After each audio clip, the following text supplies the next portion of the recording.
Hi guys, welcome back to my channel. Today I have something super fun for us. We are doing a fall book reading list. I have 10 books here. I'm going to go through just a little bit of each one really quickly because 10 books is kind of a lot to get through. And most of you, I'm sure, have read some of these. So if you like what you see today, give me a thumbs up, hit that subscribe button, comment down below what your favorite book out of these 10 were. So let's get started with our classic book. So this is The Complete Tales and Poems of Edgar Allan Poe. First of all, look at how beautiful this cover is. There's this gorgeous raven on it. It's got blacks, it's got some beigey yellow kind of tones to it.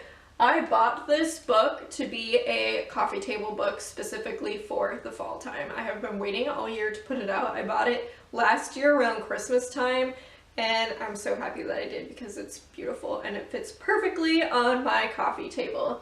So this is a over 1,000 page book, and it has everything from his tales, his poems, everything. And if you have not read any of Edgar Allan Poe, I highly suggest him because he, number one, is a classic, and number two is amazing. Okay, so the next series we're going to get into, I'm sure you have already guessed it because everybody always talks about this series during the fall time. It is one of my personal all-time favorites, hence the last couple of videos you guys have seen. But I only have 5 out of the 7 books. Now, I have read all of the books probably 6 or 7 times because it's amazing. So I will show you the 5 that I have, and then I'll pop the last 2 up on screen. But I'm sure you've guessed it, the Harry Potter series. Harry Potter and the Sorcerer's Stone. This is the amazing, amazing introduction to the Harry Potter world, the background story on Harry Potter, a brief background story on Harry Potter because it develops throughout the entire series. This cover is gorgeous. It just has Harry Potter here flying around on his broomstick. There's a unicorn in the background. The golden snitch up here. The second book in the series is Harry Potter and the Chamber of Secrets. This is actually one of my least favorite out of the series. It's good. They're all good. I love all of them. But this one just has a lot of factors in it that I didn't like. Like, I'll give you a little hint. There's a flying car. There's Ron throwing up slugs. There's just a lot of things that I didn't care for. But cover here is gorgeous. It has a snake. It has the phoenix. It gives you lots of little hints. It has the sword of what goes on in the book. So that's the second book. The third book is one of my all-time favorites, Harry Potter and the Prisoner of Azkaban. So here we have our prisoner here, and if you haven't read this, he's a big deal. We have Harry and Hermione here riding on Buckbeak, which is one of the characters in it. Amazing. He plays a huge role in the story. This is, like I said, one of my favorite out of this series. Such a good one. Introduces so many awesome characters. The fourth book, also one of my favorites, Harry Potter and the Goblet of Fire. So on here we have a bunch of different characters. We have, first of all, we have, I don't even know what this is. I think it's a dragon, actually. We have Harry, we have Fleur Delacour, we have Victor Crumb, we have Cedric Diggory. It's amazing. This is a really in-depth book. You see, I feel like this is the solid transition book to the rest of the series, which makes sense because it's kind of in the middle.